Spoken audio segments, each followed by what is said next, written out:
Hello everyone, welcome to our channel. ఈరోజు కథ.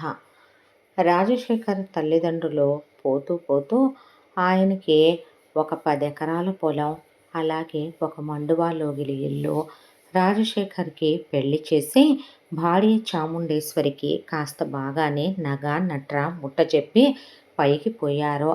రాజశేఖర్ భార్య పుట్టింటి దగ్గర నుండి వస్తూ స్త్రీధనంగా కాస్త బంగారం తెచ్చుకుంది. ఆయనేమి కట్న కానుకలు ఆశించి ఆవిడ్ని చేసుకోలేదు. చూడటానికి బాగుంటుంది, మనిషికి కాస్త చాదస్తం ఎక్కువ. చాముండేశ్వరికి పెళ్ళైన వెంటనే పిల్లలు కలగలేదు. రాజశేఖర్కి పక్కనే ఉన్న సిటీలో ఒక ఉద్యోగం ఉంది, ప్రైవేటు ఉద్యోగమే. ఆయన ఆ 10 ఎకరాల పొలాన్ని కౌలుకిచ్చి ఆ ఉద్యోగానికి వెళ్ళొస్తూ ఉండేవాడు. చక్కగా సొంతిల్లు ఉంది, భార్య గృహిణిగా ఉంటోంది. ప్రశాంతంగా సాగిపోతున్నాయి జీవితంలోని రోజులు. ఈలోపు చాముండేశ్వరి గర్భవతి అయ్యి, చాముండేశ్వరికి ముందు పెద్ద కొడుకు దీపక్ పుట్టిన సంవత్సరానికే మళ్ళీ గర్భవతి అయ్యి రెండవ ఏట కార్తీక్ని, అమ్మ ఇద్దరు కొడుకులే ఉంటే ఎలాగా, నాకు కూతురు కావాలని పంతం పట్టి మూడవ కాన్పులో కార్తీక్ కన్నా 2 సంవత్సరాలు చిన్నది సునీత. ఇలా వరుసగా 3 పిల్లల్ని కన్నాక నాకింకా పిల్లల్ని కనాలనిపిస్తుంది అనేసరికి చెప్పా పెట్టకుండా వెళ్ళి, మనకున్న స్థాయికి స్తోమతకి మనకి 2 మగపిల్లలు చాలు అని నేను చెప్పాను, నీకు కాదు ఆడపిల్ల కావాలి అన్నావు. సరే మహాలక్ష్మి పుడుతుందిలే, కాలడ్డు పెట్టకూడదు అని నేనేమీ మాట్లాడలేదు. నువ్వు అనుకున్న ప్రకారం కూతురు పుట్టింది, నేను అనుకున్న ప్రకారం కొడుకులు పుట్టారు, ఇకేమీ మాట్లాడటానికి వీల్లేదని ఆపరేషన్ చేయించేశాడు రాజశేఖర్. రాజశేఖర్కి ఆయనతో పాటు ఒక చెల్లెలు ఉంది. ఆ చెల్లెలి పేరు చారులత. రాజశేఖర్కి పెళ్లి కాకముందే చారులత ఇంటర్మీడియట్ వరకు చదువుకున్న తర్వాత కాస్త డబ్బున్న సంబంధమే చూసి చారులత భర్తది కూడా ప్రైవేటు ఉద్యోగమే అయినప్పటికీ కాస్త వెనకాల స్థిరచరాస్తులు, ఇల్లు వాకిళ్ళు బాగా ఉన్నాయి.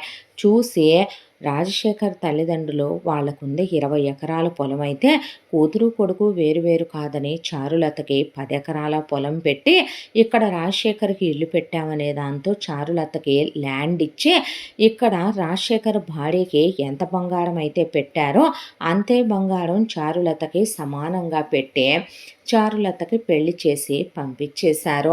ఆ తర్వాత ఆవిడ కాపురం ఆవిడ చేసుకోవటం, తర్వాత రాజశేఖర్కి పెళ్ళి అవటం, రాజశేఖర్ తల్లిదండ్రులు ఆయన చేతుల మీదగానే కాలం చేయటం అన్నీ జరిగిపోయినాయి. రాజశేఖర్ రెండో కొడుకు వయసు వాడు. చారులతకి ఒక కొడుకున్నాడు, పిల్లాడి పేరు జగదీష్. రాజశేఖర్ కూతురు సునీతతో పాటుది చారులతకి ఒక కూతురు ఉంది, వందన. చారులతకి 2 పిల్లలు. తన సంసారం తన బాధ్యతలంటూ చారులత పక్క ఊళ్ళోనే ఉంటుంది. చాముండేశ్వరి చారులత వదిన ఆడపడుచుల్లా కాకుండా చాలా క్లోజ్గా, కొంచెం చెప్పాలంటే అతిగానే ఓవర్ క్లోజ్గా ఉంటారు ఇద్దరు కూడాను. రాజశేఖర్ గారికి నిజం చెప్పాలంటే ఆ తత్వం నచ్చదు. ఎంత బంధువులైనా చుట్టాలైనా లిమిటేషన్స్లో ఉండాలి, మనకంటూ కొన్ని హద్దులు ఉంటాయనేది ఆయన పద్ధతే. ఇక ఎప్పుడైనా చెల్లెలు వస్తే ఒక చీర, ఎప్పుడన్నా పండక్కొస్తే వాళ్ళ పిల్లలతో పాటు వాళ్ళ పిల్లలకి కూడా బట్టలు తీసుకోవటం, ఆయనతో పాటు చెల్లెల భర్తకు కూడా బట్టలు కొనటం, 4 రోజులు ఉండమంటాం, కడుపు నిండా పెట్టడం, వెళ్ళేటప్పుడు ఏదైనా కాస్త పిండంటో పిడకొంటో ఇచ్చి పంపించడం వరకే ఉంచుతాడు. ఆయన ఏ వ్యవహారం అయినా కూడా అంతకు మించి లోతుల్లోకి ఆయన వెళ్ళడు. చాముండేశ్వరికి వెళ్ళొద్దని ఆయన ఎప్పుడో చెప్పాడు. ఈ ఎంత దాంట్లో కూడా రోజులు ఇలా ప్రశాంతంగా సాగిపోతూ రాజశేఖరు పెద్ద పిల్లాడికి ఓ 10 ఏళ్ళు, రెండో పిల్లాడికి 8 ఏళ్ళు, కూతురుకు 6 ఏళ్ల వయసు ఉన్నప్పుడు ఒక రోజున ఉరుములేని పిడుగులాగా చారులత వచ్చి పడింది. ఏమిటే అని అడిగాడు రాజశేఖర్ గారు. ఏమీ లేదన్నయ్యా, ఈయన ఉద్యోగం మానేసి వ్యాపారం పెడుతున్నారు, ఆ వ్యాపారంలో నువ్వు కూడా వాటా కలిస్తే అంది చారులత. అనేసరికి నాకు ఆ వ్యాపారాలు అవి అచ్చిరావులేమ్మా, నాకెందుకే అనవసరమైనవన్నీ, ప్రశాంతంగా నాకు ఉద్యోగం ఉందే, కోట్ల రూపాయలు వేలు లక్షల రూపాయలు రాకపోవచ్చు, గవర్నమెంట్ ఉద్యోగం కాకపోవచ్చు. ఉద్యోగం పురుష లక్షణం అన్నందుకు నా కష్టార్జితం ఎంతో కొంత నా భార్య బిడ్డల్ని బ్రతికించుకునేంత వస్తోంది. అమ్మా నాన్న జ్ఞాపకంగా ఇచ్చిన ఈ పొదరిల్లు లాంటి ఇల్లు ఒక జ్ఞాపకంగా ఉండిపోయింది. గట్టిగా ఇంకో 100 ఏళ్లున్నా ఎన్ని గాలివాన్లు భూకంపాలు వచ్చినా చెక్కు చెదరకుండా కట్టించారు నాన్నగారు. నాకు ఈ ఇంటి ఇటుకిటుకలో ఆయన అమ్మే గుర్తొస్తూ ఉంటారు. ఇక మీ వదినకి బంగారం విషయమా, మా అత్త మామలు దేవతలు లాంటి వాళ్ళు. కట్న కానుకలు వాళ్ళు ఇవ్వలేదు కానీ కూతురు మీద ఉన్న ప్రేమతో వాళ్ళు కూతురికి బాగానే బంగారం పెట్టుకున్నారు. మనమ్మ నాన్న బాగానే పెట్టారు. ఉన్న 10 ఎకరాలు కౌలుకి ఇచ్చుకుంటున్నాను, ఇంకేం కావాలి, నా పిల్లలకి అది చాలదా చెప్పు అనేశాడు ఆయన. అయితే ఆ మాట అని రాజశేఖరు ఆయన దారిన ఆయన ఉద్యోగానికి వెళ్ళిపోయాడు. వెళ్ళిపోయిన తర్వాత చాముండేశ్వరికి చారులత చెప్పిన మాటలు విని వాళ్ళ ఆయన ఉద్యోగం మానేసి మరీ వ్యాపారం పెడుతున్నాడంటే రేపు వాళ్ళు ఎన్ని కోట్లు సంపాదిస్తారో మనం తగ్గిపోము ఆడపడుచు ముందు అనే దాంతో చారు అంటే ఆ చెప్పొదిన అంది చారులత. ఎంతవుతాయి వ్యాపారానికి పెట్టుబడి అని అడిగింది చాముండేశ్వరి. ఎంత అయ్యేదేముంది వదిన, మొత్తం 50 లక్షలు, మా ఆయన 10 లక్షలు పెడుతున్నాడు. మా అత్త మామ గొంతు మీద కత్తి పెట్టి కాళ్ళు గడ్డాలు పట్టుకొని బతిమలాడి ఆ 10 లక్షలు క్యాష్గానే ఇచ్చాళ్లే మా మావయ్య. అవి తీసుకున్నాను. ఇక ఇంకొక 40 లక్షలు అన్నయ్య వాటా కలిశాడనుకో, మాకు 25% వచ్చే దాంట్లో లాభాలు ఇవ్వండి, 75% మీరే తీసుకోండి. నా పుట్టిల్లు బాగుండాలని ఇక్కడ దాకా వచ్చి చెప్తే అన్నయ్యకి తప్పయ్యి అన్నయ్య అసలు నా మాటే పెడచెవిని పెట్టేశాడు. మీరు బాగుండాలనే కదా, నా పుట్టిల్లు బాగుండాలనేగా నేను చెప్తుంది అనేసరికి చాముండేశ్వరికి ఆశ కలిగేసింది చారులత మాటల మీద. అంతా దాంట్లోనూ చాముండేశ్వరికి పని చేయాల్సిన చోట బుర్ర పని చేయలేదు. దాంతో రాజశేఖర్ వచ్చిన తర్వాత మనం వ్యాపారంలో పెట్టుబడి పెడదామండి, మనము బాగుపడతాం కదండి, రేపొద్దున మన పిల్లలు కూడా కోట్లల్లో బ్రతుకుతారు కదండి, ఎన్నాళ్ళు ఈ ముష్టి బతుకు, ఎన్నాళ్ళు మీ ప్రైవేట్ ఉద్యోగం, ఎన్నాళ్ళు ఆ దిక్కుమాలిన 10 ఎకరాల పొలం కౌలుకిచ్చుకొని ఈ పెంగుటింట్లోనే మండువాలోగిలి కొంపలో పడి బతుకుతామని చెప్పండి, మనకంటూ ఒక దాడి తీరు తెన్ను లేకుండా ఉంటే ఎలాగండి అని మొదలుపెట్టింది.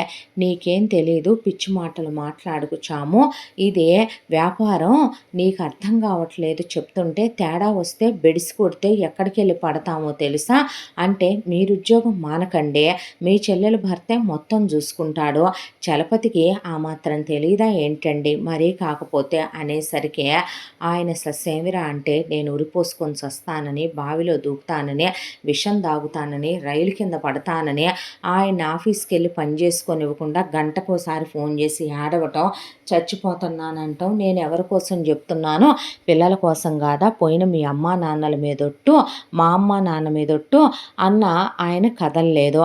ఇక ఆయనకి కొడుకులంటే బాగా ప్రేమ. దాంతో నీ 2 కొడుకులు చచ్చినంతొట్టే నువ్వు డబ్బులు ఇవ్వకపోయావంటే అనేసిందే. దాంతో ఆయన ఈ దరిద్రం తగలయ్యా, ఏమంటా వచ్చిందో కానీ సందేళ్ళటప్పుడు వచ్చిన వాన కానీ చుట్టాలు కానీ తొందరగా కదలరన్నట్టు ఇదెక్కడ దరిద్రమో నా ప్రాణానికని చెప్పి ఇప్పటికిప్పుడు అంత డబ్బంటే ఎక్కడి నుంచి వచ్చుద్దంటే పొలం అమ్మేయచ్చుగా వదిన అన్నయ్య, పొలం అమ్ము అని కూర్చుంది చాముండేశ్వరి. ఇప్పుడు అన్నం పెట్టే పొలాన్ని అమ్మటం ఎందుకే, మనకెందుకు ఈ వ్యాపారాలన్నా వినలేదు. వెరసి 10 ఎకరాల పొలం అమ్మితే 30 లక్షల రూపాయలు వచ్చినాయి. ఆ తర్వాత ఇంకా చాలవు కదా.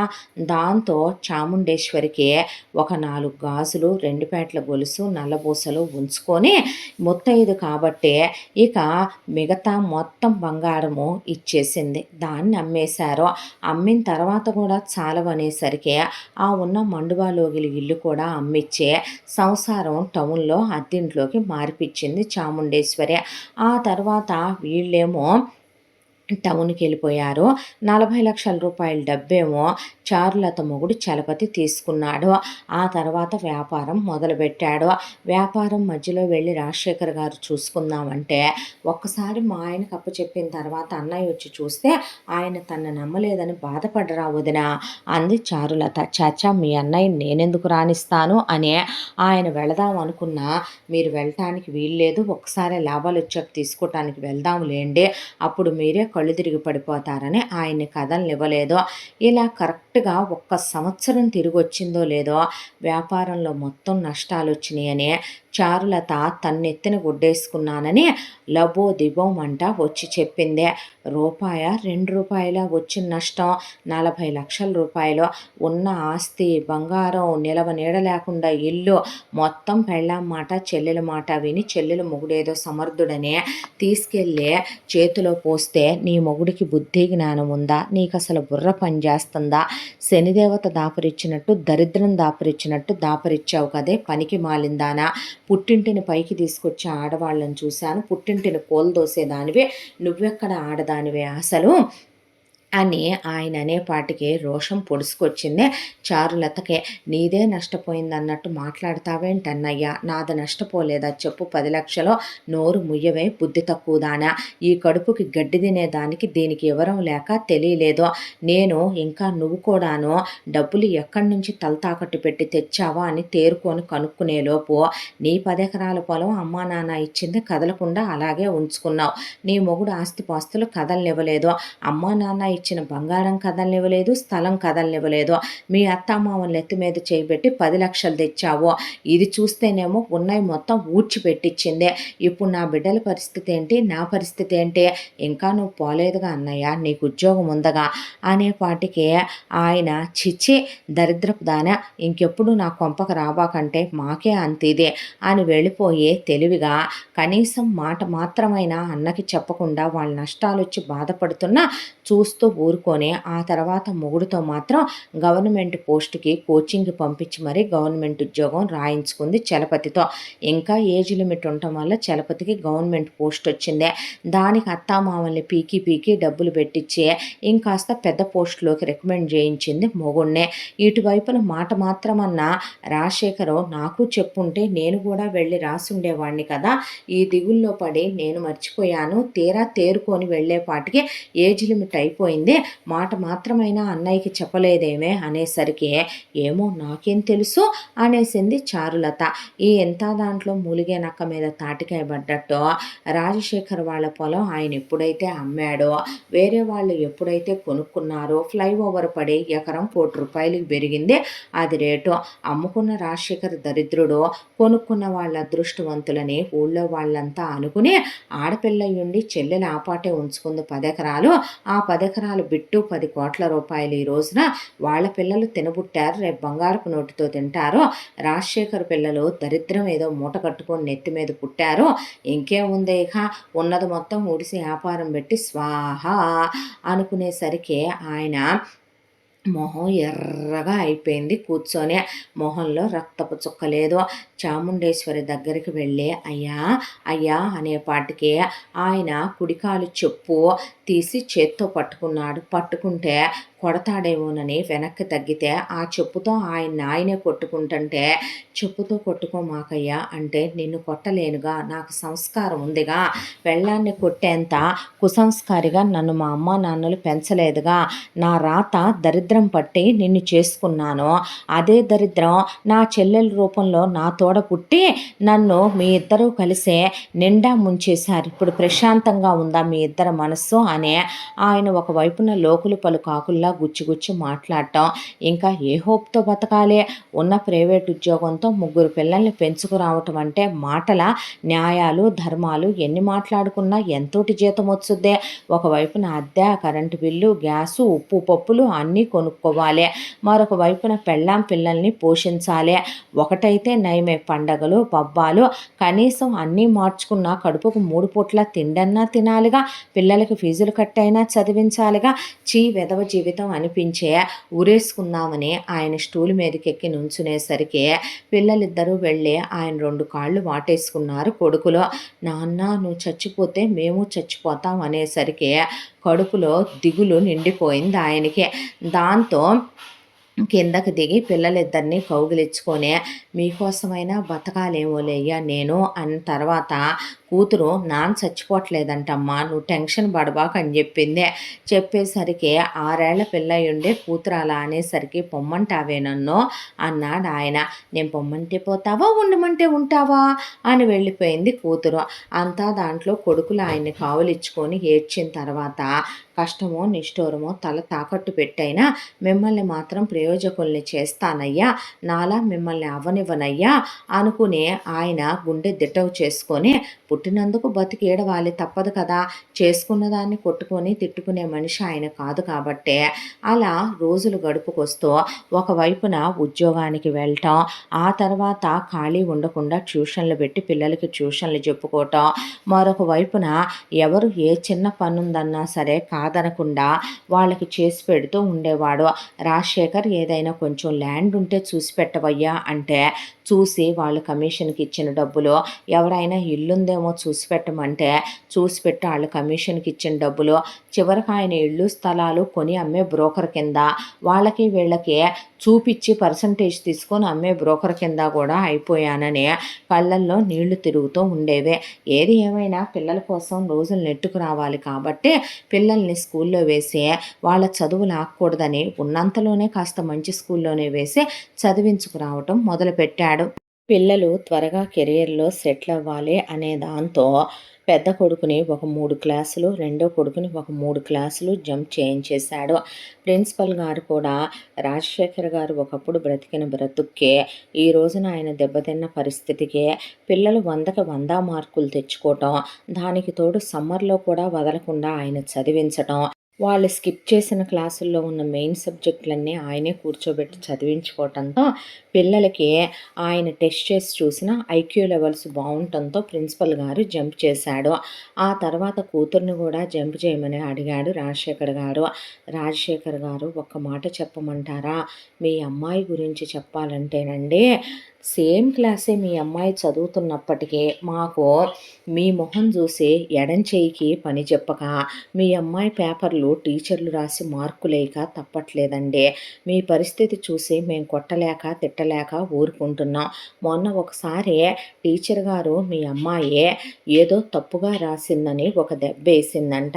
వేసేసరికి వెంటనే మీ ఆవిడ చాముండేశ్వరి గారు వచ్చి టీచర్ గారి ఇంటి మీదకి వెళ్ళిపోయి, రావే ఇంట్లో నుంచి బయటికి అని, పోలీస్ కేసు పెడతాను, నిన్ను నీ మొగుడిని వీధికి ఎక్కిస్తాను, నా పిల్లను కొడతావా, నీ చేతులు ఎరగొడతా కాళ్ళు ఎరగొడతానని చెప్పి చాలా అసభ్యంగా మాట్లాడి వెళ్ళారంట.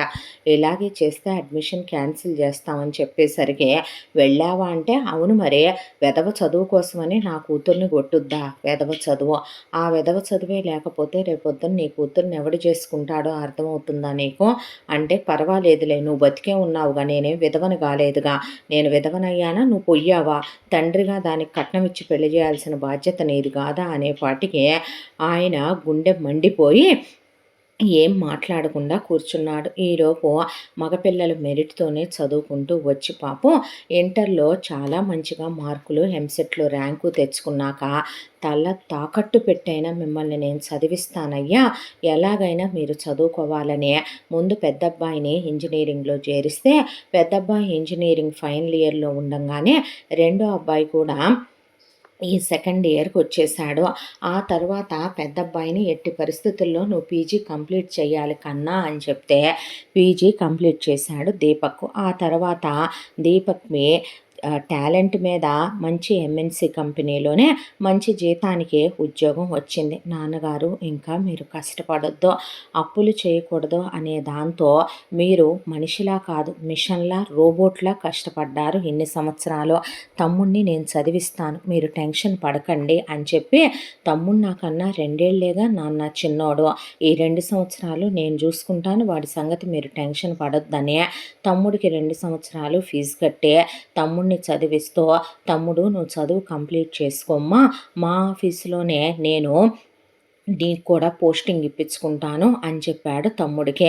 ఆఫీసులో వాళ్ళందరితో మంచిగా ఉంటూ వాళ్ళ పర్సనల్ పనులు కూడా చేసి పెడుతూ ఒకవైపున ఓవర్ టైములు చేస్తూ క్షణం ఖాళీ ఉండకుండా కష్టం తప్ప సుఖం అనేది ఎలా ఉంటుందో ఎరగకుండా ఒకే ఒక్క బండి అది ఈఎంఐలో కొనుక్కునే ఆ బండి మీదే రాజశేఖర్ని ఆఫీస్ దగ్గర దించి తమ్ముడిని కాలేజీ దగ్గర దించి తన ఆఫీస్కి వెళ్ళి సాయంత్రం వచ్చేటప్పుడు తండ్రిని పిక్ చేసుకొని తమ్ముడిని పిక్ చేసుకొని వచ్చేవాడు దీపక్. ఎంత కష్టపడి మళ్ళీ ఇంటికి వచ్చిన తర్వాత పిల్లలిద్దరూ కలిసి ఆయన చెప్పే ట్యూషన్ వద్దని పాపం బీటెక్ దాకా పెద్దబ్బాయి రెండో పిల్లాడు కలిసి ట్యూషన్లు చెప్పేవాళ్ళు. ఆ తర్వాత రెండో అబ్బాయికి కూడా చదువు అయిపోవటం, పీజీ అయిపోయిన తర్వాత పెద్దబ్బాయే తన ఆఫీసులో ఉద్యోగం ఇప్పించడంతో మొత్తానికి ఇద్దరు పిల్లలకి కూడా కాస్త ఉద్యోగాలు వచ్చి ఆయన మనసు స్థిమితపడిందే. ఆ తర్వాత నాన్నగారు ఇంకా మీరే ఉద్యోగాలు చెయ్యొద్దు, ఇంట్లోనే ఉండండి, నావి తమ్ముడివి జీతాలు వస్తున్నాయి, చెల్లి చదువు గురించి మేము చూసుకుంటాం, దాని బీటెక్కే కదా, మీరు టెన్షన్ పడకండి అని చెప్పారు.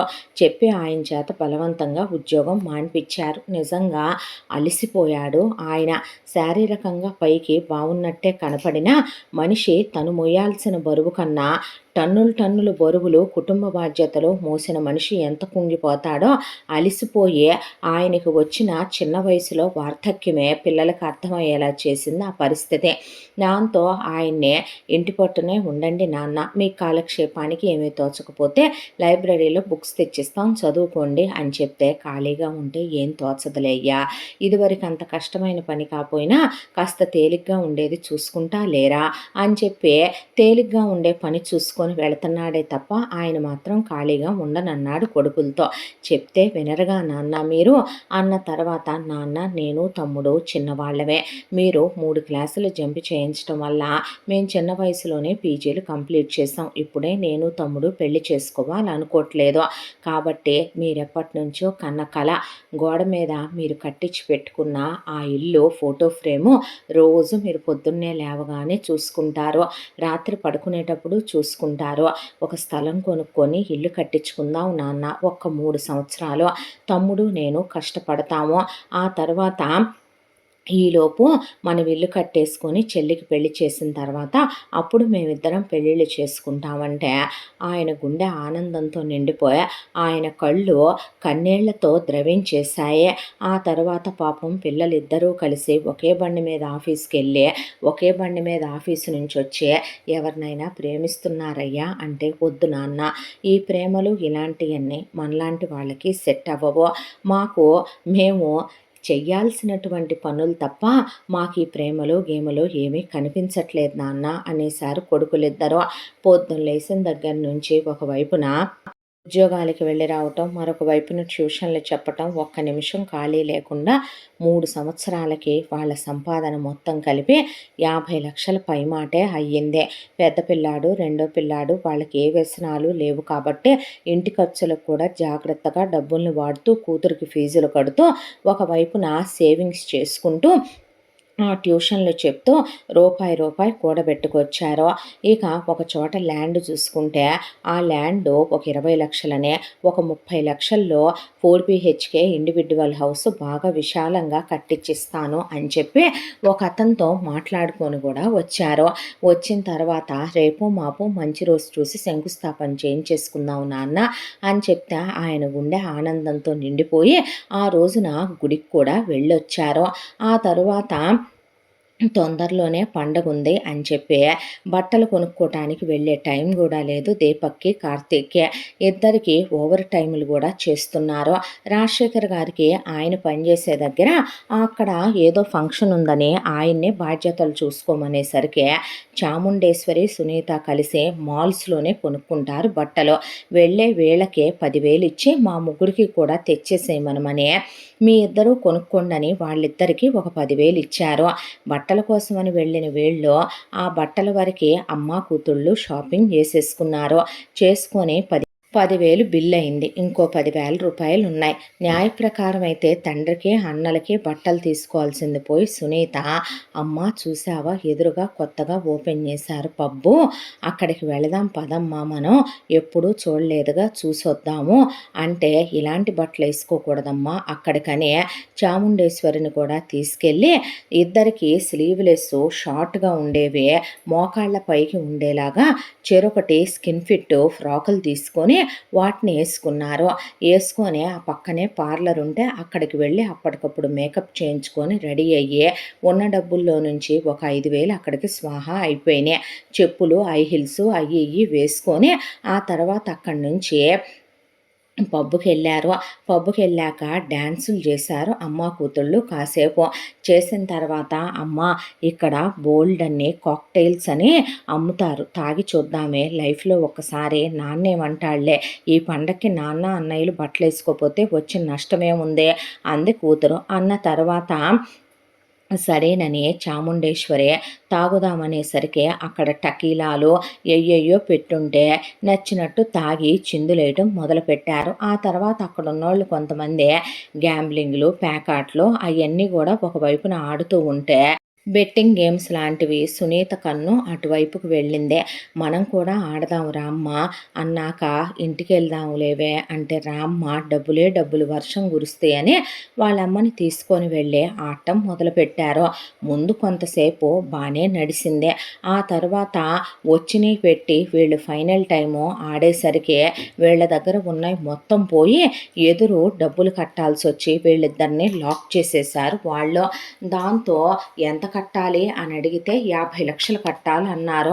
అనేసరికి వీళ్ళు పారిపోదాం అనుకుంటే వాళ్ళు గట్టిగా పట్టుకొని వీళ్ళని కూర్చోబెట్టేసరికి చాముండేశ్వరి కొడుకులకి ఫోన్ చేసిందే. ఎక్కడున్నారమ్మా అంటే ఇక్కడే పబ్బులో ఉన్నాం అనేసరికి మాకు ఇంట్రెస్ట్ లేదులే అంటే నోరు మూసుకొని ముగ్గురు కలిసి రండి ఇక్కడికే అన్న తర్వాత త్రిబుల్స్ ఎక్కి బండి మీద పెట్రోల్ ఎక్కడవుద్దోనని చెప్పి తండ్రి కొడుకులు ముగ్గురు అక్కడికి వచ్చారు. వచ్చి రాగానే ఏమైంది అని అడిగితే ఏం లేదు నాన్న అంటే ఏంటి ఊగుతుంది అని అడిగేసరికి తాగావే అని అడిగితే తాగానంటే ఏం తాగావు మమ్మీ అన్నారు పిల్లలు. టకీలా అని చెప్పింది చాముండేశ్వరి. అది మెమ్మేనేమిట్రా అన్నాక మనమ్మే నాన్న, ఆ బట్టలేంటి, ఆ మేకప్పులేంది, ఆ విగ్గులేంది, ఆ ఐహిల్స్ ఏంది, ఆ స్లీవ్లెస్ లేంది, నీ అవతారం ఏంటే అంటే ఇట్స్ ఫ్యాషన్ అందే.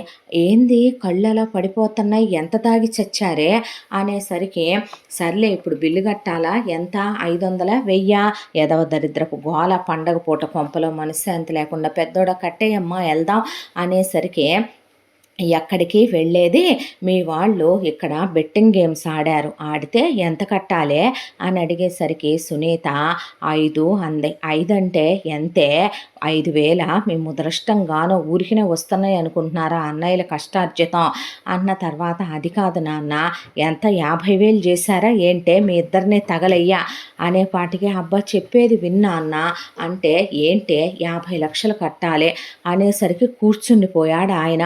కొడుకులు అవాక్కైపోయి నిలబడిపోయేసరికి ఎంత అంటే 50 లక్షలు. బాబు మీ కాళ్ళు పట్టుకుంటానయ్యా, మీకు దండం పెడతాను, మధ్యతరగతి తండ్రినయ్యా నేను, మీ నాన్న లాంటి వాడినయ్యా అంటే మేమేమి మీ వాళ్ళని పిలిచే రమ్మనమనలేదండి పబ్బుకి, మేమేమి మీ వాళ్ళని బెట్టింగ్ గేమ్స్ ఆడమనలేదు, మంచి ఊపు మీద ఆడారు మీ ఆవిడ మీ అమ్మాయి, ఆడి ఇంకా పెట్టండి అని ఆడారు, ఆడి ఓడారు, మరి గెలిచిన వాళ్ళకి డబ్బులు కట్టాలి కదా, అదేంటి బాబు ఆఫ్టర్ ఆల్ ఆటే కదయ్యా, తూచనేసుకోరాదో, మీ అమ్మ మీ అక్కో చెల్లో అనుకోరాదో, ఏం మాట్లాడుతున్నావు ముసలాయన నువ్వు అనేపాటికి బాబు మా దగ్గర అన్ని డబ్బులు లేవయ్యా కట్టడానికంటే దీపక్ కార్తిక్ ప్లీజ్ అన్నారు. ప్లీజ్ లేదు ఏమీ లేదు, పోలీస్ కంప్లైంట్ ఇస్తామంటే అక్కడే ఉన్న పోలీసుల్ని పిలిచి ఇవ్వండి అయితే అనేసరికి మీ వాళ్ళు ఇలా ఆడటం తప్పు, పైగా మీరు మాకు కంప్లైంట్లు ఇవ్వటం ఏంటి అనేసరికి ఏం మాట్లాడలేక అలా కూర్చుంటే ఓ పంజే మీ ఆవిడ్ని నీ కూతుర్ని వదిలేసి కాంట్రాక్ట్ రాసి 3 ఏళ్ల తర్వాత తీసుకెళ్ళు అనేసరికి ఏం చేసి తీర్చుకుంటారయ్యా అప్పు, మా ఇష్టం వచ్చింది చేయించి తీర్చుకుంటాం, అవన్నీ నీకెందుకో అనేసరికి కళ్ళల్లో నీళ్లు తిరిగిపోయాయి. కొడుకులకి కళ్ళల్లోంచి అలా నీళ్లు కారిపోయినాయి. రాజశేఖర్కి నోట్లోంచి మాట రాలేదు. ఆ తర్వాత ఇక చేసేదేముంది, వాళ్ళు వీళ్ళని తార్చడానికే ఉంచమన్నారని అర్థమైపోయింది. బరువు ఎక్కడ తీసుకుంటామనే దాంతో ఒకే ఒక్క బటన్తో అన్నాదమ్ములు నొక్కితే ఫోనుల్లో నుంచి వాళ్ళ ఫోనుల్లోకి 50 లక్షలు ట్రాన్స్ఫర్ అయిపోయాయి. కళ్ళల్లో నీళ్లు తిరిగిపోయినాయి. ఆ తర్వాత వీళ్ళని తీసుకొని ఇంటికి వచ్చిన తర్వాత ఆయన వీళ్ళని ఏమీ చెయ్యలేక, ఆయన వీళ్ళు చేసిన పనికి వీళ్ళని కొట్టలేక తిట్టలేక సంస్కారం కాదనే దాంతో ఆయన చెప్పే తీసి ఆయన చెప్పుతో పటా పటా కొట్టుకుంటుంటే వీడిదొకటే ఎదవ దరిద్రం ఎదవ సోదే అని కూతురు అనుకుంటే మడే నా పెళ్ళైనప్పటి నుంచి అంతే ఎవరిని ఏమీ చేయలేక తను కొట్టుకుంటూ ఉంటాడు మీ నాన్న సోది అందే చాముండేశ్వరి. ఆ తర్వాత నాన్న మీరు కొట్టుకోవటం ఏంటి నాన్న, అవసరమైతే ఇంకో 3 ఏళ్ళు మేము పెళ్లి చేసుకోము, మేము ఇంకా కష్టపడతామంటే ఇంకా మీరు నోరు మూసేయండిరా, నా ఇల్లు కోసమని నా కళల కోసమని మీరు కష్టపడింది చాలే కానీ కొడుకులు రక్తం పిండుకొని తాగే జలగలాంటి తండ్రిని కాదులే కానీ నేను ముందు ఇమీడియట్గా మీకు పెళ్లి చేసేస్తున్నానంటే నాన్న ఇంకేం మాట్లాడొద్దు అన్నాక ఆయనకి తెలిసిన వాళ్ళొకళ్ళు సంబంధం తీసుకొచ్చారు.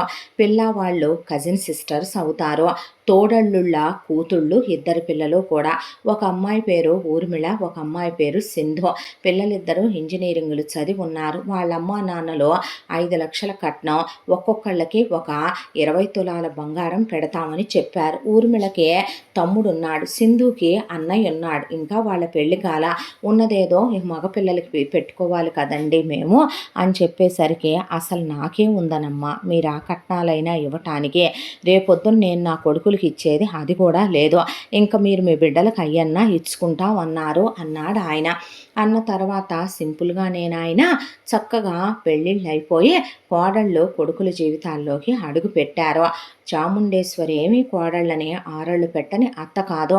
ఆ అమ్మాయి వాళ్ళు వచ్చిన తర్వాత గ్యాస్ పొయ్యి మీద వంట వండటానికి వీల్లేదని కట్టెల పొయ్యిలు పెట్టించే రోజుకి 4 సార్లు స్నానం చేయటం, వాళ్లతో బండి బట్టలు ఉతికించటం, రోజుకి 4 సార్లు ఇల్లు తుడిపించటం, ఏ పని లేక వాళ్ళు కూర్చుంటే బయటికి వెళ్ళి బురదలో నడిసొచ్చి మట్టిలో నడిసొచ్చి ఇల్లంతా ఊడిపించటం, పైనుంచి గంగాళాలు దించి అవి కడిగించటం, ఇలా వాళ్ళని టార్చర్లు పెట్టడం మొదలుపెట్టిందే.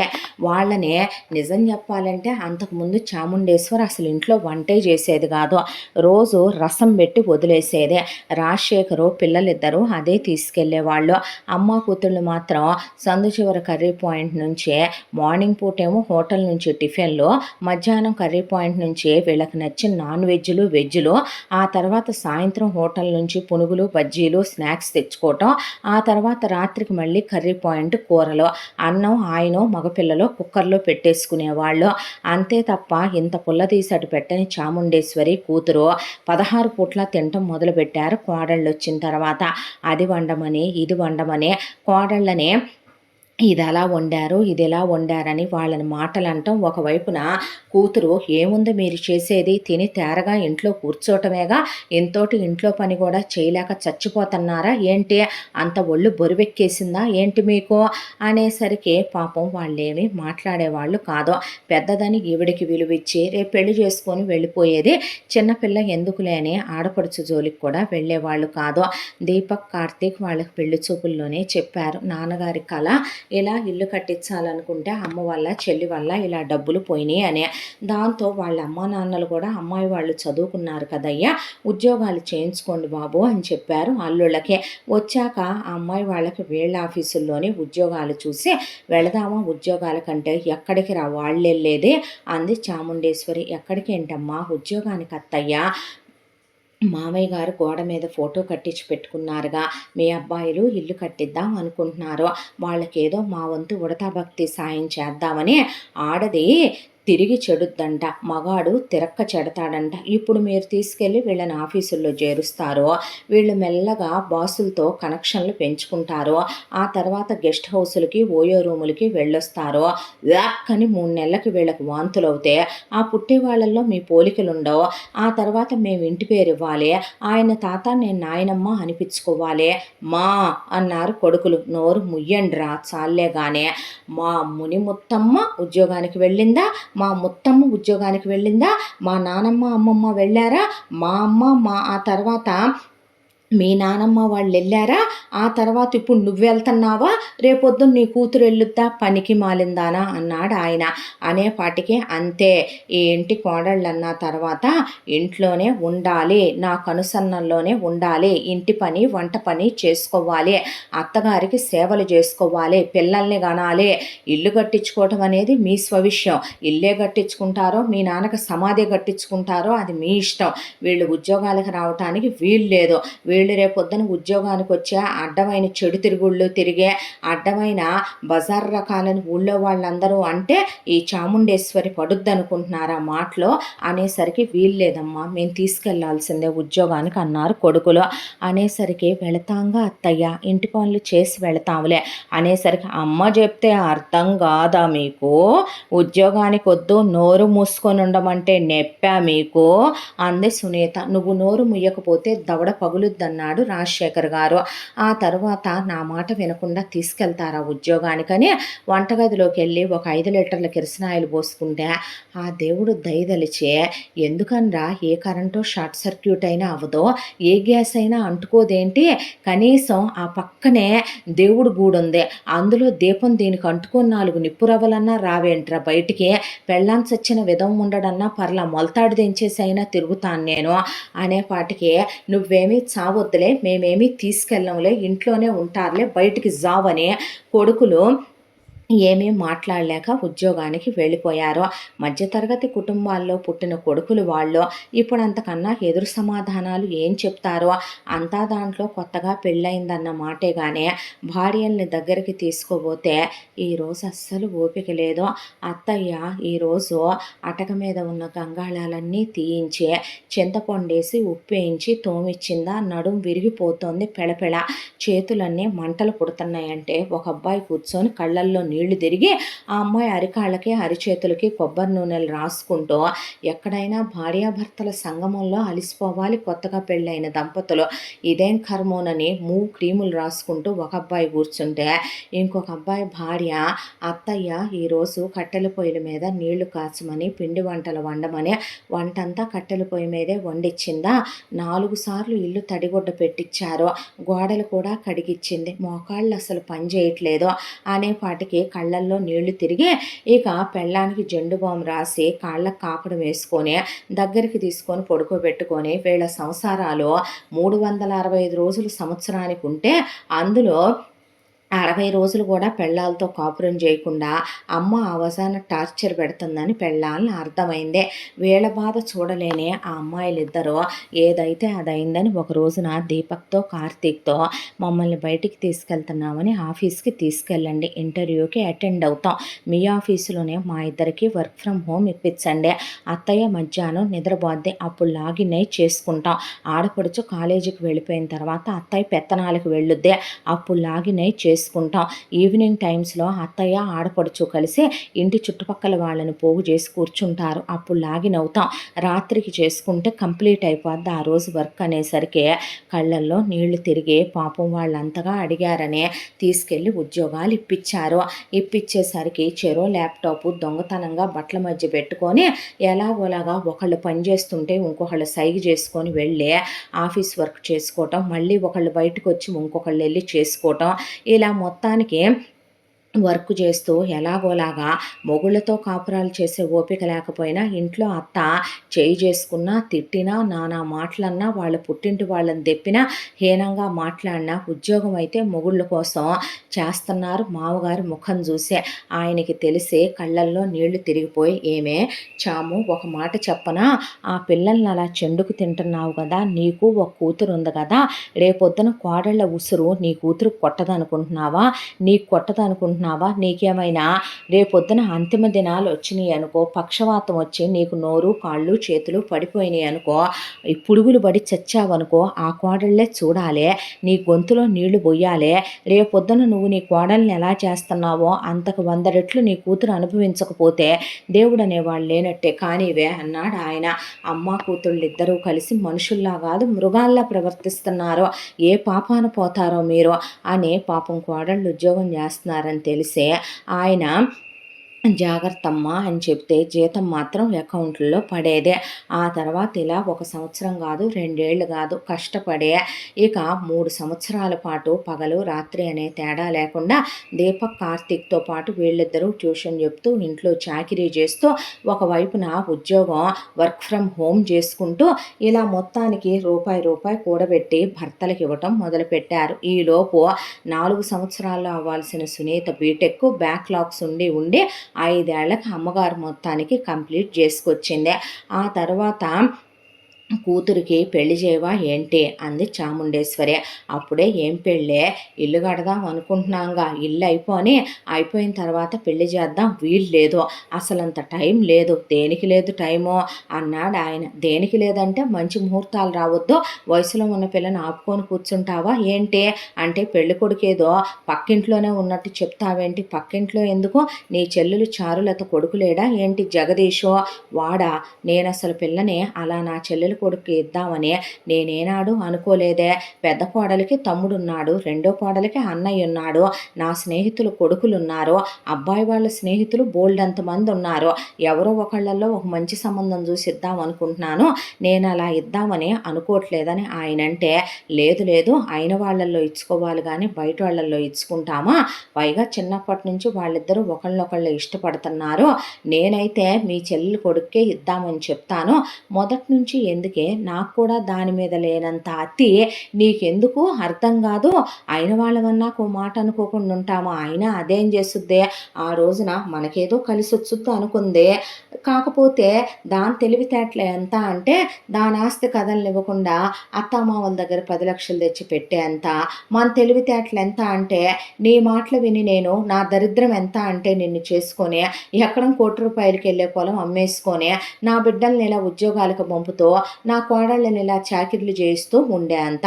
అనేసరికి, ఏది ఏమైనా సరే పిల్లని నేను చారులత కొడుక్కే ఇవ్వాలనుకుంటున్నాను, నేను అడగనన్నాడు ఆయన సంబంధం, నేనే అడుగుతాను, ఫోన్ చేసి చెప్తాను అనేసరికి చాముండేశ్వరి ఫోన్ చేసి చెప్తే, చారులత తన మొగుడు చలపతిని, కూతురు వందన్నే, కొడుకు జగదీష్ని తీసుకొని వచ్చింది. చిన్నప్పటి నుంచి తెలిసిన మొహాలే, ఫార్మాలిటీ పెళ్లి చూపులు అయిపోయినాయి. ఆ తర్వాత ఎంగేజ్మెంట్కి ఏర్పాట్లు చేసుకుంటే, నాన్న మేమేమైనా ఇవ్వాలనుకుంటే చెప్పు, లోన్ పెడతామంటే, ఏమొద్దయ్యా, మీ అత్త నా నెత్తన వేసినవి చాలా ఉన్నాయిలే కానీ అందులో మీ మామ ఎంత సైడ్ చేశాడో నాకు బాగా తెలుసులేరా, వ్యాపారంలో ఎంతో నష్టం వచ్చిందో తెలుసుకోలేనంత పిచ్చోండి కాదు, ఆ 40 సైడ్ చేసుకొని మీ అత్తామామ నష్టాలు వచ్చినాయి అని చెప్పి వాటిని మెల్లగా వీళ్ళు ఎక్కడెక్కడ పెట్టుబడులు పెట్టి వాటిని ఎలా పెంచుకున్నారో తెలివితేటలతో తెలుసుకోగలంలే, అన్ననే ముంచిన చెల్లెలు రాది అన్నాడు ఆయన.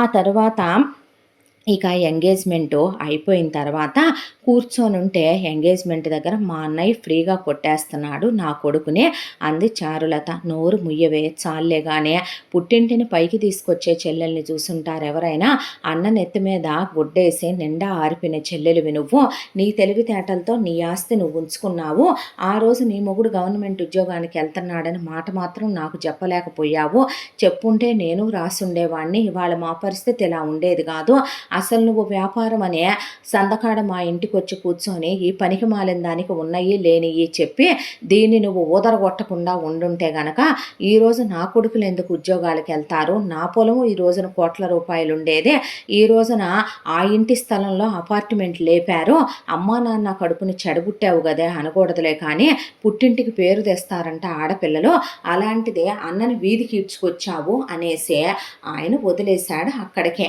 ఆ విషయం ఆయన చాలా క్యాషువల్గా అన్నాడు చెల్లెలనే చనువుతో. చారులత మాత్రం ఆయనన్న ఆ మాటలకి బాగా కచ్చిపట్టి పగబట్టింది. చారులతకి కక్ష పగ ఇప్పుడు కాదు, ఏ రోజైతే తన మొగుడు వల్ల నష్టం వచ్చిందని 4 మాటలు అన్నాడో రాజశేఖర్ ఆ రోజు నుంచి టైం కోసం వెయిట్ చేస్తుంది. దానికి తోడు చుట్టాలు బంధువులు, నిజమేగా మళ్ళీ నీకు కట్నాలు ఇవ్వటం ఒకటే, వాళ్ళ పిల్లని నీకు ఇవ్వటమే గొప్ప, నీ వల్ల కాదా ఏంది అట్ట అయిపోయింది రాజశేఖరం, నిజం చెప్పాలంటే అనేసరికి మెదలకుండా ఊరుకొని పెళ్లి టైం రానే వచ్చింది. పెళ్లి మండపంలో పెళ్లి జరుగుతుంది.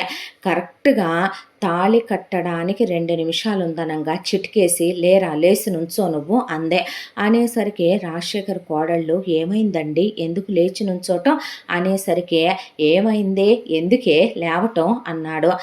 చాలే నోరు ముయ్యవయ్యా పెద్ద మనిషే, నువ్వన్న మాటలన్నీ నేను మర్చిపోయాను అనుకుంటున్నావా, వ్యాపారంలో మా ఆయన వల్ల నష్టాలు వచ్చినాయని నువ్వు అంటాం, మొన్న ఎంగేజ్మెంట్ రోజున నా వల్లే నువ్వు ఆరిపోయానంటాం, అసలు నీ కూతురు దగ్గర ఏముందని నా కొడుకు ఇచ్చి చేసుకోవటానికి నెత్తి మీద రూపాయి పెడితే పావలాకి చెల్లదో, ఇదేమైనా అందగత్తె అప్సరస, నా కొడుకు ఖరీదు మార్కెట్లో ₹5,00,00,000 ఫ్రీగా కొట్టేద్దామనే నువ్వు నీ కూతురు కలిసి, అసలు నాకు ఇది కోడలుగాను నచ్చలేదు, మేనగోళ్ళగాను నచ్చలేదు, దీన్ని నేనెందుకు నా కోడల్ని చేసుకుంటాను, లేరా పద పద అనే పాటికే నాకు తెలిసే చివరికి పుట్టలో ఉన్న పాముకైనా దైవిక గుణాలు ఉంటాయేమో కానీ నువ్వు కాలకూట విషాన్ని చిమ్మే కాలసర్పానివే.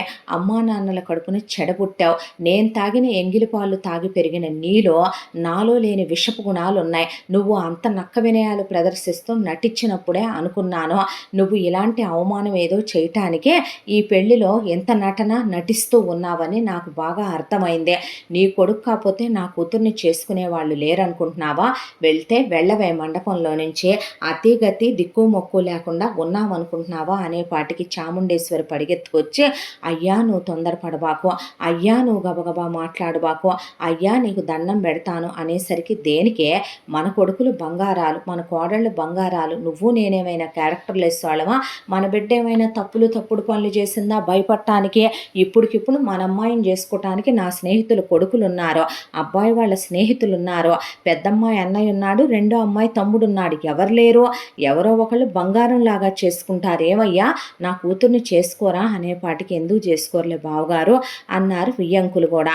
చేసుకోరు, ఎందుకు చేసుకుంటారు అంది చాముండేశ్వరి. ఎందుకు చేసుకోరు?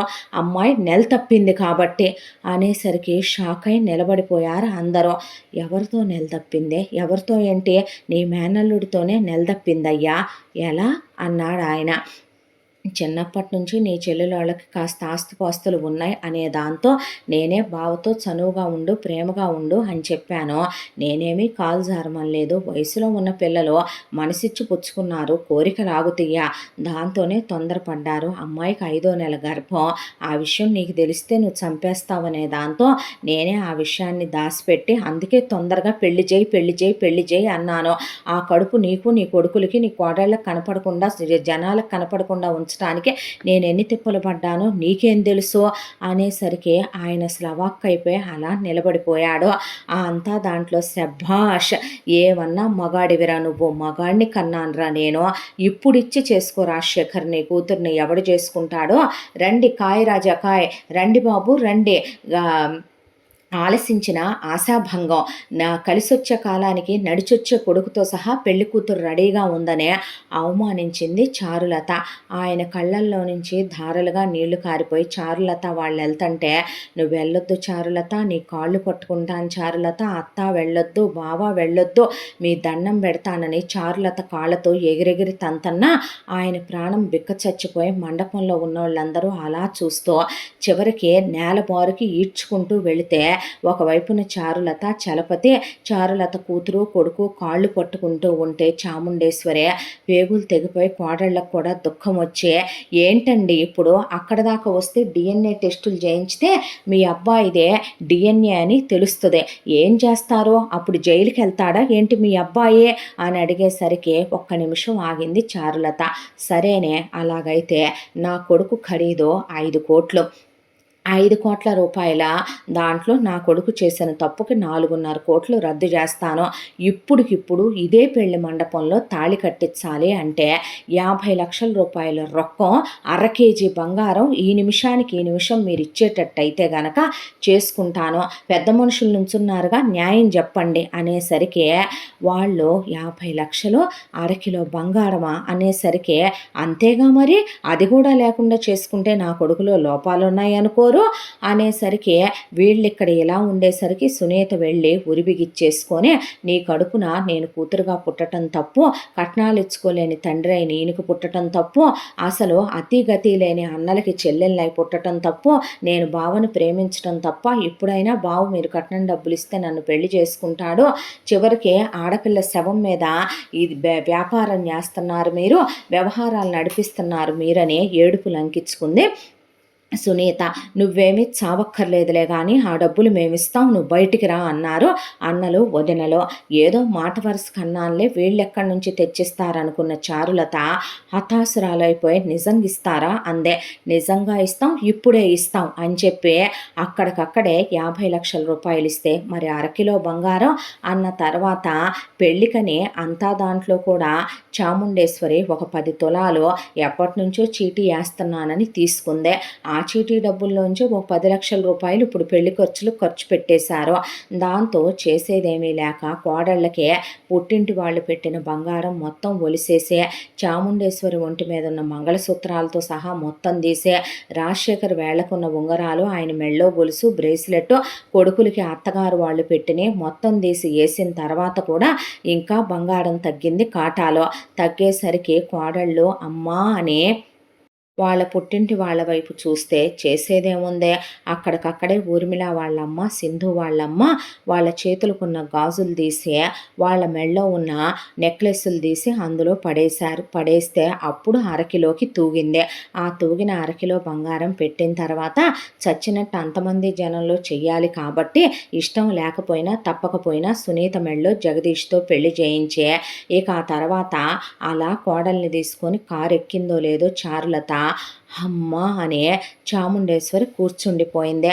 అంతా దాంట్లో వచ్చిన వాళ్ళందరూ కూడా ఆడపడుచు కాళ్ళు పట్టుకోవటం, అలా వెళ్ళటం ఇదంతా చూసి వియ్యాల వాళ్ళకి బాధ అనిపించి, బాధపడకు వదిన, ఆవిడ్ని చూస్తే కాస్త తేడా మనిషిలాగా ఉంది. 4 రోజులు పోయాక పిల్లకి పురుడైన తర్వాత కాస్త అబ్బాయితో వేరు కాపురం పెట్టుకోమను. ఇలాగే ఉంటే గనక ఆవిడ చేతి కింద అమ్మాయి ఉండలేదేమో, ఆవిడేంటో కొంచెం తేడాగా అనిపిస్తుందని ఊర్మిళ వాళ్ళమ్మ, సింధు వాళ్ళమ్మ మంచి చెప్తుంటే, ఇంకా జాల్లే ఆపండి, మీరు కూతుళ్ళనిచ్చుకున్న ఇయ్యపురాళ్ళని మర్చిపోబాకండి. అతెక్కువవలా మరీ మీకు నా కూతురేదో చెడిపోయినట్టు, నా కూతురేదో తప్పులు చేసినట్టు నీతులు చెప్పడానికి వచ్చారేంది, మీ కూతుళ్ళేదో పతిత్తులు పతివ్రతలు అయినట్టు. మీ హద్దుల్లో మీరుండకపోతే మర్యాదలు దక్కో. పెళ్ళయి మీ కూతుళ్ళకి ఇన్నాళ్ళయింది, కడుపునో పిల్లా జల్లా కడుపు కాయ లేదు కానీ కూతుళ్ళకి అవి చెప్పుకోవటం చేత కాదు కానీ వచ్చి నాకు నీతులు చెప్తున్నారా?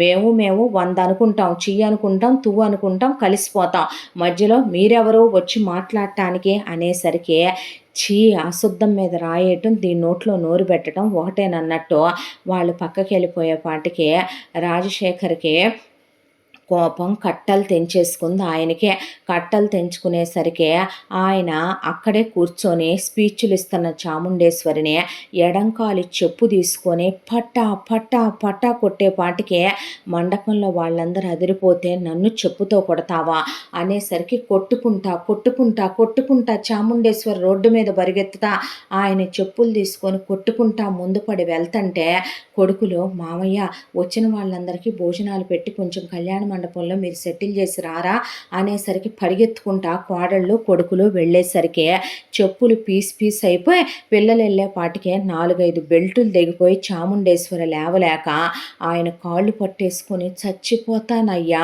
అనేసరికి కోడళ్ళు మామయ్య అత్తయ్య చచ్చిపోద్దంటే మీరు మాట్లాడొద్దు, నా సహనం ఓర్పు చచ్చిపోయింది. 50 లక్షల రూపాయలు ఆ రోజు వ్యాపారాలకి నాశనం చేయించావు, 50 లక్షలు బెట్టింగుల్లో నాశనం చేయించావు. నువ్వు చేసిన తప్పులు ఒకటా, నేను నిన్ను క్షమించటానికే నువ్వు దాన్ని వాడి మీదకి ఉసిగొలపటం తల్లి చేయాల్సిన పనేనా, సంసార స్త్రీ చేయాల్సిన పనేనా, కూతుర్ని పెంచే పెంపకం విధానాలు అవేనా? కోడళ్ళ దగ్గరకు వచ్చేపాటికి గడగడలాడిపోవాలా? వాళ్ళు నువ్వు తిన్నదాకా తిండి తినకూడదా? ఇంట్లో పనులు చేయాలా? వాళ్ళు పచ్చడేసుకొని తినాలా? వాళ్ళు మొగుళ్ళతో కాపురాలు చేయకూడదా? ఉద్యోగాలు చేయకూడదా? నీ కూతురు నెల తప్పిందనే విషయం నువ్వు దాసిపెట్టి ఎంత డ్రామా వేసావే, ఎంత నాటకం వేసావే. పిల్లలు ఇల్లు కట్టాలని డబ్బులు దాయటం, మీ దినం మీద పోయటం ఆ డబ్బులు, దాయటం మీ దినం మీద పోయటం ఆ డబ్బులు. వియ్యాల వాళ్ళు పరువు పోకూడదు మందని వాళ్ళ మెళ్ళల్లో నెక్లెస్సులు తీసి గాజులు తీసి కాటాలో వేస్తే ఇందాక ఏమో లేమనమని వాళ్ళకి నువ్వు కృతజ్ఞత చెప్పాల్సింది పోయి వాళ్ళు నీకు మంచి మాటలు చెబుతుంటే ఒళ్ళు పొగరెక్కి మేము 1,00,000 అనుకుంటావా? సిగ్గు విడిచేసి నా భార్యననే విషయం మర్చిపోయి, నా ఇంటి పేరు నువ్వు మోస్తున్నాననే విషయం మర్చిపోయి నువ్వు వాళ్ళ కాళ్ళు పట్టుకొని అది కాళ్ళతో తంతంటే దాని కాళ్ళ దగ్గర దాని మొగుడు కాళ్ళ దగ్గర పట్టుకొని దేకుతావా నువ్వు? ఎంత ఒళ్ళు పొగరెక్కి కండ కావరంతో కళ్ళు మూసుకుపోయినాయి అంటే కోడళ్ళు ఆపటానికి వెళ్తుంటే కొడుకులు మీరు నోరు మూస్తారా లేదా? ఏం పర్వాలేదు, అమ్మకి సిగ్గనేది ఒకటి ఉందా? ఈరోజు కరెక్టే. పెళ్లి చేసి పంపించాం. కట్నాలిచ్చి పంపించాం. రేపటి నుంచి ఏమంటారో, బయటికెళ్తే మా పరువు పోలేదా ఏమిట్రా? ఏమంటారో తెలుసా రోడ్డు మీద, వీళ్ళ చెల్లిలేరా, పెళ్లికి ముందే కాలు జారిందంట, కడుపు తెచ్చుకుందంట, తప్పక మండపంలో వీళ్ళమ్మ కాళ్ళు పట్టుకొని దేబిరిస్తే వాళ్ళు పెళ్లి చేసుకున్నారంట అనే. ఇచ్చిన వాళ్ళము అయ్యాము ఇవాళ డబ్బులు. అరకిలో బంగారం పెట్టిన వాళ్ళము అయ్యాము. అది కాలు జారింది అయ్యింది. మా పరువు పోయిందే. నాన్న ఇన్నేళ్లుగా ఆయన కొట్టుకున్నారే తప్ప ఇదే పని ఎప్పుడో చేస్తుంటే ఎప్పుడో బాగుపడేవాళ్ళం మేమని పెళ్ళాలను లాక్కెళ్ళిపోయారు.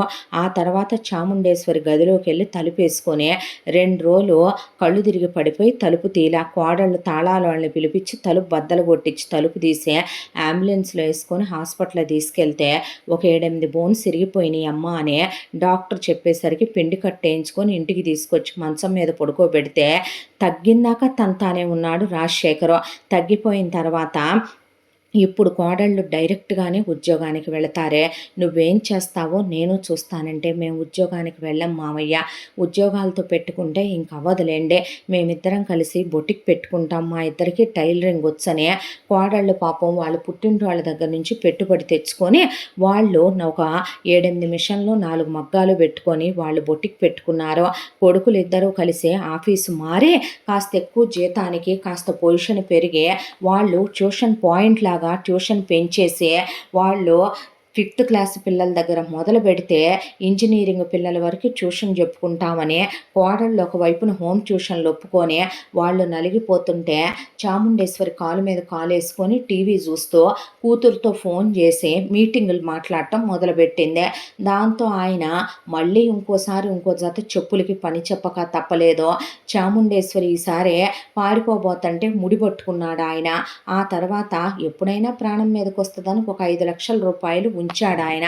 ఆ 5 లక్షల రూపాయలు డబ్బులు డ్రా చేసి తీసుకొచ్చి ఆ తర్వాత చాముండేశ్వరి పేరు మీదుగా ఆయన పెద్ద ఫ్లెక్స్ వేయించి పాంప్లెట్లు వేయించి న్యూస్ పేపర్లో, ఆ తర్వాత ఒక ఇన్స్టాగ్రాము, ఫేస్బుక్, యూట్యూబ్ అన్నిట్లో యాడ్లు ఇప్పించి రుచికరమైన ఆరోగ్యవంతమైన తక్కువ రేట్లకి క్వాలిటీగా ఉండేటటువంటి అమ్మమ్మల కాలం నాటే పిండి వంటలు, పచ్చళ్ళు, పొడులు, ఇడ్లీ పిండి, దోశ పిండి, అలాగే ఫంక్షన్లన్నిటికీ క్యాటరింగులు చేయబడును అని ఏంచితే ఎవరు చేస్తారు అనేసరికి నువ్వే చేస్తావే, నేనా, నా వల్ల కాదు అనేసరికి ఎందుకు కాదు, అదేమన్నమాట, కోడళ్ళని నువ్వు టార్చర్లు పెట్టిన రోజు ఏమైపోయిందే అని ఆయన ఆ రోజు నుంచే ఒక 50 బెల్టులు కూడా తెచ్చిపెట్టుకున్నాడు పక్కన.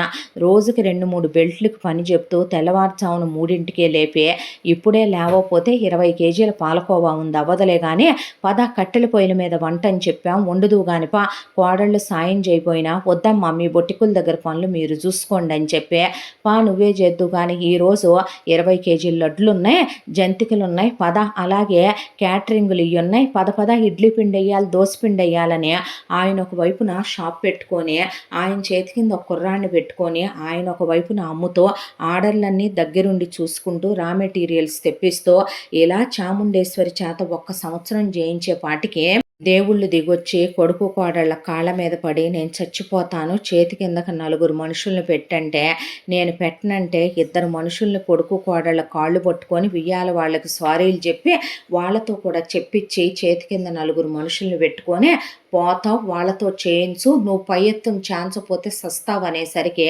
ఆయన వ్యాపారం ఇంకా పెంచాడు. ఇలా 3 సంవత్సరాల కాలం కష్టపడ్డాక ఒక పెద్ద ల్యాండ్ తీసుకొని కొడుకులకి అప్పుడు ఆయన పెద్ద ఇల్లు కట్టించి ఆ తర్వాత పెళ్ళాం కోసం ఒక పెద్ద వంటశాల వేయించి బయట ఆయన హోమ్ ఫుడ్స్ అని ఒక షాప్ పెట్టుకొని కొడుకులకి కార్లు కొని ఏ బంగారం అయితే పోయిందో కొడుకులకి అత్తగారు వాళ్ళు పెట్టింది, కోడళ్ళకు పుట్టింటోళ్ళు పెట్టింది మళ్ళీ మొత్తం చేయించి చాముండేశ్వరి మెళ్ళలో తాళి గొలుసు కూడా లేదు అది చేయించి చేతులకు 2 గాజులు ఓ జత దిద్దులు చేయించే ఆ తర్వాత వియ్యాల వాళ్ళు చేయించిన బంగారం తిప్పిస్తే వద్దన్నయ్యా అంటే వద్దమ్మా, నా సొంత తోడబుట్టిన దానికే విశ్వాసం లేదు, మీరు అన్నయ్య అని పిలిచారు, మీ ఒంటి మీదే ఆ రోజు మా పరువు దక్కించడానికి ఇచ్చారు, మేము ఉంచుకోకూడదని వాళ్ళ బంగారం వాళ్ళకి వెనక్కి ఇచ్చేశాడు ఆయన.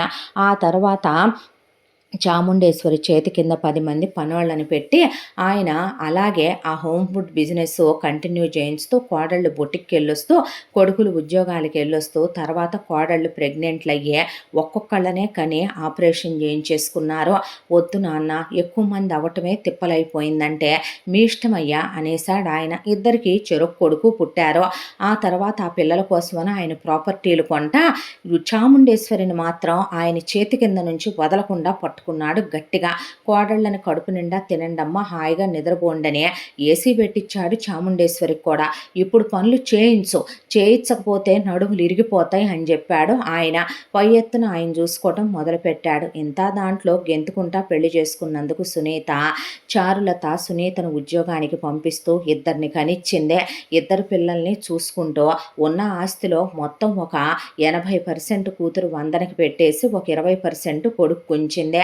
ఆ తర్వాత బాగా చేసుకోవటం, రెండంతస్తుల ఇంట్లో పని చేయించడం, వంట పని చేయించడం, కూతురికి పిండొంట్లు వండించడం, మధ్యలో వందనొచ్చి సునీతని నానా మాటలు అంటాం, మధ్యలో మేనత్తే కదా అని చెప్పి అతి చనువులు ఇచ్చుకునేసరికి బాగా వాళ్ళు ఇష్టం వచ్చినట్టు పెట్టరేగిపోయి ఎదురు తిరిగితే చారులత చేసుకుంటే మొగుడుతో పడగదిలో చెప్పి ఏడిస్తే, ఎందుకు ఏడుస్తావో, కాదు బాబా ఉద్యోగం చెయ్యాలి, ఇంట్లో పని చేయాలి, పిల్లల్ని చూసుకోవాలి, నీతో కాపురం చేయాలి, వంట పని చేయాలి, ఆడపడుచు ఇంట్లో చెయ్యాలి, చేయలేకపోతున్నాను బావా అంటే ఎంతకాలం, మహా అయితే గనక చెల్లికి ఇప్పుడు పెళ్ళి అయిపోయింది, రేపొద్దున చెల్లికి పిల్లలు పుడతారు, ఆ తర్వాత చెల్లి పిల్లలు చదువుకొని పెరిగి పెద్దోళ్ళే అమెరికా వెళ్ళిపోతారు, చెల్లి వాళ్ళతో పాటు వెళ్ళిపోద్ది, అప్పుడు దాకే కదా అమ్మ అంటావా ఇంకెన్నాళ్ళు ఉంటుంది, ఇప్పుడు అమ్మకు 50 years ఉన్నాయి, మహా అయితే కనుక ఇంకో 40-50 years, ఆ తర్వాత ఇంకా నువ్వు చేసేదేముంది, వేరు కాపురం వెళ్ళిపోదాం బావా అంటే పిచ్చి పిచ్చిగా వాగితే చెంప పగిలిపోద్దే, ఏమోలే అని దయతలిచి పెళ్లి చేసుకొని తాళిగట్టాను నీ మెళ్ళో, మా అమ్మ మా అక్క అన్నా కూడా నాకు చాలా ఇష్టం, వేషాలు వేసామంటే మర్యాదగా ఉండదు జాగ్రత్త అనేశాడు జగదీషు. అత్త పోయేదేనాడు, ఆడబిడ్డ పిల్లలు పెద్దోళ్ళయి ఎంఎస్లకు వెళ్ళి ఆడపడుచు వెళ్ళేదేనాడు. ఇక అలా సునీత జీవితం అలా గడిచిపోతూ వెళ్ళిపోతుంది. ఒకవైపున వచ్చి మాట్లాడటానికి ఇప్పుడు అమ్మ రాలేదు, నాన్న రాడు, పుట్టిల్లు లేకుండా అన్నయ్యల మనసు వదినల మనసు తనే విరిచేసింది.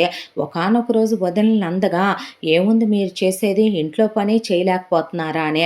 ఇప్పుడు తన్నే అదే అంటున్నారు తన అత్త ఆడబిడ్డ, ఇంట్లో పని చేయలేకపోతున్నావా అని. నీ పిల్లల్ని పోషించడానికి ఎవరు డబ్బులు పెట్టాలని తన పిల్లల్ని పోషించుకోవటానికి తనే వెళ్ళి తను చదువుకున్న ఇంజనీరింగ్కి ఉద్యోగం చేసి జీతం తెచ్చుకొని ఇంట్లో అత్త మిషన్ గుట్టించుద్ది, ట్యూషన్లు చెప్పించుద్ది, 5 నిమిషాలు ఖాళీగా ఉండదు. పేరుకి మేనత్త కొడుకుని చేసుకోవటమే తప్ప జీవితంలో ఏ సుఖము లేకుండా అయిపోయిందే. తండ్రి మాట కాదనుకొని అన్నల్ని కాలదన్నుకొని వదినల్లా పద్ధతిగా ఉండకుండా పెళ్లికి ముందే కాలు జారే, అమ్మ చెప్పింది కదా అని డబ్బులున్నాయని వల్లో వేసుకుందామని చెప్పు చేతల్లో పెడదామని ఆ రోజు మనసిచ్చాను తర్వాత తనువిచ్చాను అనుకున్నందుకు ఇవాళ ఆ మనసుకి విలువ లేదు, ఆ తనువుకి విలువ లేదు. ఎంత చెప్పినా జగదీష్కి రాత్రిపూట పడగదిలోకి వస్తే చాలు భార్య, పగలు ఇంట్లో పనులు చెయ్యాలి, అమ్మేమన్నా చెల్లేమైనా ఒక్క మాట కూడా అని పట్టించుకోడు. ఇంత దాంట్లో కుక్క కన్నా హీనమైన బ్రతుకైపోయింది సునీతదే. ఎవరికీ చెప్పుకునే కష్టం కాక జీవితం అలా నెట్టేసుకుంటూ గడుపుకు రాక తప్పట్లేదు. ఇంత దాంట్లో కష్టాన్ని నమ్ముకున్న దీపక్, ఊర్మిళ, కార్తీక్, సింధు మాత్రం పిల్లా పాపలతో బాగుపడి చల్లగా ఉన్నారు. చివరికి చాముండేశ్వరి కూడా బుద్ధి తెచ్చుకొని కష్టానికి ఒళ్ళొంచడం మొదలుపెట్టింది. కష్టపడుతున్నారు కాబట్టి నలుగురు 4 రూపాయలు వాళ్ళ చేతుల్లో మెదులుతున్నాయి. ఇవాళ వాళ్ళ జీవితాలు బాగుపడ్డాయి. ఏదైనా మన బుద్ధిని బట్టే, మనం ఆలోచించే విధానాన్ని బట్టే ఉంటుందని, ఏ కోడళ్ళనైతే ఉద్యోగాలకు వద్దందో, ఏ కోడళ్ళనైతే హీనంగా చూసిందో చాముండేశ్వరి చివరికి తన కూతురు అత్తారింటికి వెళ్ళటానికి ఆ కోడళ్ళు ఉద్యోగానికి వెళ్ళిన డబ్బులే, ఆ కోడళ్ళ పుట్టింటి వాళ్ళు సహాయంగా ఇచ్చిన బంగారమే, ఆ కోడళ్ళు మెళ్ళో మంగళసూత్రాలతో సహా తెంచిపోసి ఇచ్చిన బంగారు నగలతోనే కూతురు అత్తారింటికి వెళ్ళిందే. లేదంటే కడుపులో బిడ్డతో పరువు పోయి నడివీధిలో నిలబడాల్సి వచ్చేదే. ఆ విషయం తెలుసుకుంటే చాముండేశ్వరి ఈ జన్మకు బాగుపడుద్దని రాజశేఖర్ రాజశేఖర్ గారు రోజుకొక్కసారైనా చాముండేశ్వరికి ఆ విషయం గుర్తు చేస్తూ ఉండేవారు. ఏదో ఒక రోజుకి మారితే నువ్వు మనిషివవుతావు అనేవారు ఆయన. దాంట్లో హీనంగా చూసిన కోడళ్ళే గతయ్యారు చాముండేశ్వరికి. ఇంతటితో ఈ కథ పూర్తి. మళ్ళీ మరొక మంచి కథతో కలుసుకుందాం. తప్పకుండా మన ఛానల్‌ని లైక్ చేయండి, షేర్ చేయండి, సబ్స్క్రైబ్ చేయండి. బెల్ ఐకాన్ క్లిక్ చేసి ఆల్ అనే బటన్‌ని ప్రెస్ చేయడం మర్చిపోకండి. ఇంత మంచి కథను మనకు అందించిన కథా రచయిత్రి సాయి లలిత గారు. మరో మంచి కథతో కలుసుకుందాం. Thank you so much.